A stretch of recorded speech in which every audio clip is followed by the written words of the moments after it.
的代表，大家好。今天非常荣幸能够有机会在这里跟大家以一个巨资的立场来讨论未来城市的发展，然后中国目前城市的发展，还有如何我们在发展的时候同时也要注意到环保。那在我开始今天的正题之前，想要跟大家强调的事情，我个人认为，不论是要做什么样的改变，最重要的都是要先改变人民的心态。虽然要改变这么多广大人民的心态，一次就感觉好像很难一次就到位，然后所费不赀。但是唯有改变中国大陆人民的心态，我们才有办法改变社会，再去改变社会的结构以及消费者的行为，进而打造一个永续经营的世界。所以接下来我要先跟大家分享的是中国的经验。目前世界上目前中国有13亿的人口，但是中国的资源却非常有限，而估计在2050年的时候，全世界的人口将会有92亿。而在资源这么匮乏的状态，人口爆炸的状态下，我们要如何让这个世界更进一步，不但能够达到都市发展，又能够兼顾环保呢？首先我要跟大家提出一个概念，就是中国梦。跟大家介绍我的中国梦之前，想要先跟大家讲一个故事。小的时候，我记得父母带我去长江玩，那个时候长江三峡大坝还没有兴建。我还记得后来为了兴建长江三峡大坝，有许多人都移居到那个地区，就是为了要一同建造这个世界最大的水坝。我还记得父母那个时候带着我们在长江散步，拐了2个弯，然后我们来到一个小支流旁边。我们家每一个人都喝了一口江水，我永远都记得那个江水的味道是多么的清甜。我多么希望现在的中国人每一个人都能够有权利喝到这样子的水。但是反观我们今天的湖泊海洋，被水藻污染，还有我们的河川湖泊也是一样，因为工业发展的关系被染红。而我们现在每一个月有18000只病死猪留在黄浦江。中国的空气品质非常不好，大家都知道。中国人每一天早上起来第一件事就是把手机拿出来看手机的应用程式，知道今天的空气品质，出门到底要不要戴口罩，或者是根本不让自己的孩子出门。我不希望中国的小孩有一天出国去玩的时候，跟父母讲的第一句话是：妈妈，为什么国外的天空这么蓝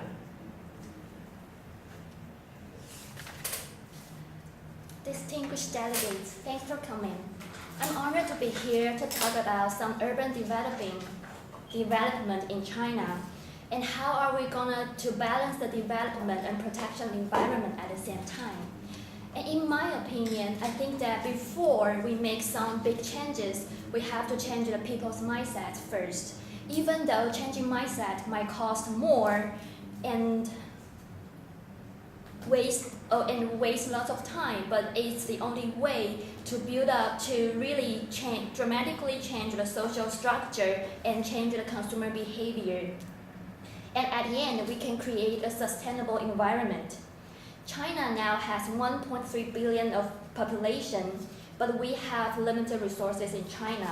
And by 2050, there will be more than 9.2 billion people in the world. And we will share the limited resources. So it will be a very important issue to balance the urbanization and protection of the environment at the same time. Before I start my China dream, I'd like to share with you a story. When I was little, my parents took me to the Yangtze River. And at that time, the Yangtze Dam was not built yet. We walked along the river. We took a boat, a cruise trip along Yangtze River. And in between, we stopped somewhere nearby a little river. We tasted the water, and the water tasted so sweet. And I wish all people in China can taste the sweet of the water. However, today, our rivers are polluted by all the industrial chemicals. And now you might heard from the news that 18,000 pigs, the sick and dead pigs, were thrown into the rivers. In China, air pollution is very serious. Every morning, I have to check my app on my mobile phone to see the air quality today and to decide whether should I put on my mask to prevent the pollution or let my children stay at home instead of go out and play. And I don't want my children one day they go abroad and ask me, Mom, why the sky is so blue in other countries? 后来我稍微又长大了一点，记得有一次去了喜马拉雅山，我爬到海拔5700公尺的地方，因为空气非常的稀薄，呼吸也很困难。但是我永远记得，我就站在那个高处，就感受到山上有一股气从我的脚趾一直往上升，贯穿我的全人。我当时真的是被那个美景震折，觉得哇，这就是中国美景的力量。其实中国是非常美的。像云南有石林，安吉有竹林，中国还有很多更不为人知等着我们去发掘的美景。但是在我们开发新城市，致力于都市化的时候，我们是不是忽略了，其实中国的力量是来自于中国的美景？我们现在居住的社区，很多地方都有公园，可是公园上的牌子是写着"请勿践踏草皮"。我真的不懂，为什么我们没有接触大自然的权利？反之，我们应该要拥抱中国的美，更重视中国的美景。10年前的时候，我还住在加州矽谷，那个时候我在一家网际网络公司上班，我生了我的大儿子。我们家有一个自家的有机花园，在那个花园里面，我会种一些蓝莓啊之类的可以吃的水果。然后我儿子就会很喜欢在花园里面跑来跑去，然后就随手摘了一个什么就往嘴里塞。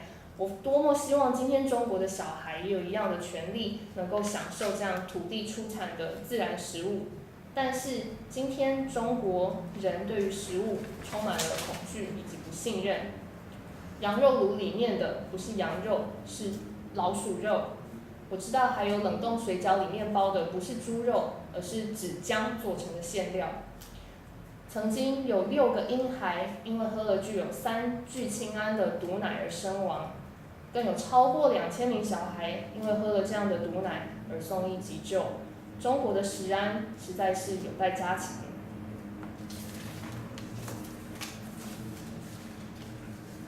By the time when I grew up, we went to Himalayas. We climbed up to 5,700 feet. The air was so thin and I had trouble breathing. But at that time, I felt the tingling starting from the bottom of my feet and up through whole my body. That's the moment I felt the power of nature. In Yunnan, we have stone forest, and in Anji, we have bamboo forest. There are lots of beautiful things in China waiting for us to discover. But we all forget that because of the development of urbanization. We forget that the beauty of nature is the power of China. Now we see in the park are the signs to tell children stay away from the grass, and we cannot touch the nature as much as we want, but the true value of China lies in its beauty. When I worked in Silicon Valley, I had my first child. And in my garden, I grew lots of plants and blueberries. My son could run in the garden and enjoy all these fruits and the vegetables in the garden. However, in China, we don't trust our food. We can't take our food for granted. In our hot pot, the lamb meat actually is not a lamb. It comes from rat. The stuffings in our dumplings, they are not stuffing. They are made out of cardboard. In our baby formula for the milk, there are melamine, poison babies. 2,000 babies were sent to the hospital because of drinking the poisoned milk.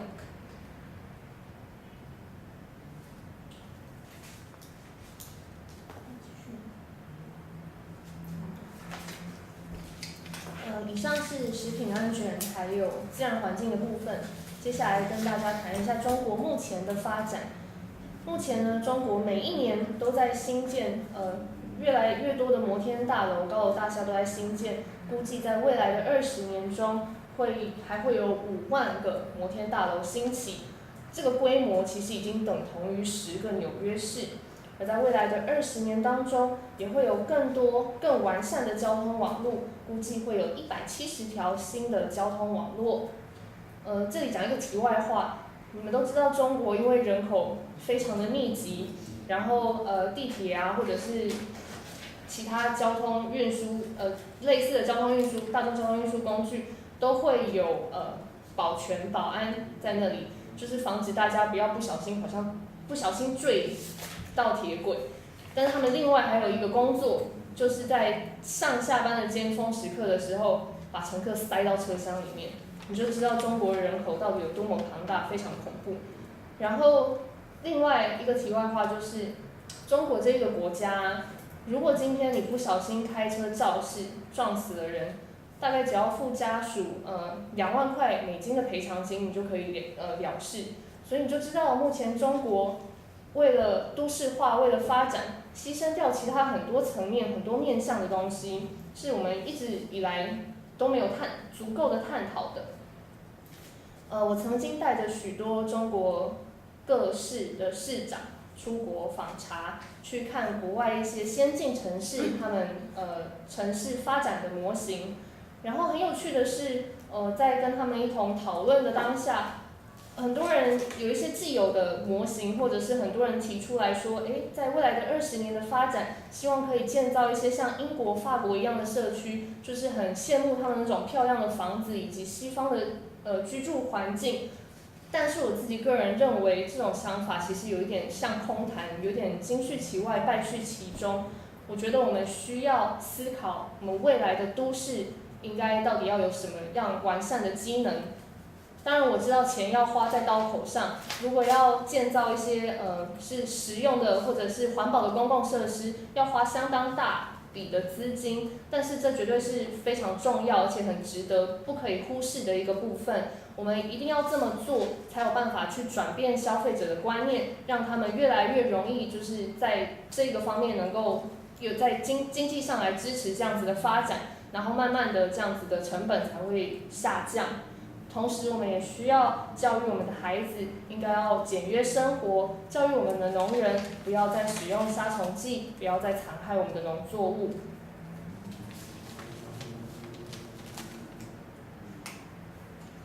So we should focus more and pay more attention on our food safety.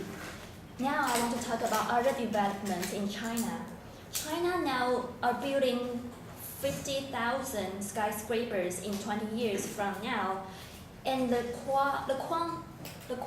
number of skyscrapers is equal to 10 New York cities. And in next 20 years, China is going to build 170 transportation networks. China is very populous, so we have lots of mass transportation system in China. And you can see securities in these transportation stations. They are not only to prevent people take a lift to jump onto the railroad track, but they also there to push you inside the car before the car starts. And the other thing in China, you might think it's very ridiculous. It's if you rent over somebody in China, you only have to pay $20,000 to the family, then that's it. China jeopardized lots of things to develop its development. I travel with different mayors from different cities to foreign countries, and we were talking about to build up some communities, the beautiful communities like the ones we see in France or in England. But I think it's something very unrealistic. I hope to see something practical. If we can build some practical environmental protecting infrastructure in China, then it can be efficient to help us to protect our environment. For me, the most important thing is still change the people's mindset. and tell them how to recycle in a very effective way. In this way, we can cut down the cost of doing the green technology. And I also like to teach my children how to live simple, and we should also educate the farmers not to use lots of pesticide in their vegetation.